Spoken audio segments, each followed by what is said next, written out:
నమస్తే అందరికి. ఇవాళ అయితే అవుట్లెట్ క్లోజ్ అని చెప్పిన కదా. సో నేను నా హస్బెండ్ కలిసి బేగం బజార్కి పోయినాం అనమాట. నా దగ్గర ఒక 90% సామాన్ అయిపోయింది.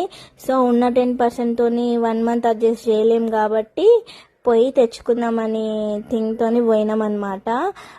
మసాలాలు అయితే నాకు హోల్సేల్ ప్రైస్లోనే వచ్చినాయి. నెంబర్ 1 మసాలాలు ఇచ్చినారు. నాకు అక్కడ ఒక 5000 వరకు అయింది.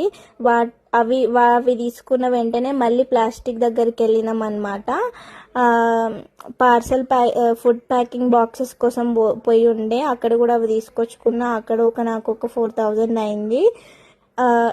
తర్వాత రైస్ ఆయిల్ కూడా వేరే షాప్లో తెచ్చుకున్నాం అనమాట. ఆయిల్ ఎప్పుడు ఫ్రీడమే వాడతా కాబట్టి నేను ఒక 5 లీటర్ తెచ్చుకున్నాను క్యాన్. తర్వాత నేను ప్లాస్టిక్ సామాన్ల షాప్ దగ్గరికి పోయింది ఎందుకంటే ఇలాంటి బాక్స్ కావాలని ఆన్లైన్లో చూసిన, అస్సలు దొరకలేదు. ఎందుకంటే అన్ని చిన్న చిన్న బాక్స్లు వేసుకుంటే చాలా ఇబ్బంది అవుతుంది వేయడానికి అని చెప్పేసి దీనికోసం నేను ఆన్లైన్లో ఫుల్ సెర్చ్ చేసిన. లాస్ట్కి నేను బేగం బజార్లో షాప్స్ అని వెతకంగా నాకు ఇలాంటి బాక్స్ అయితే దొరికింది. ఇందులో 12 షెల్ఫ్స్ వచ్చినాయి. చాలా కంఫర్టబుల్గా కూడా ఉంది వాడడానికి. అండ్ మా అత్తయ్య కూడా కలవడానికి వచ్చింది కాబట్టి వస్తా అల్లం పేస్ట్ కూడా పట్టుకొని తీసుకొచ్చింది.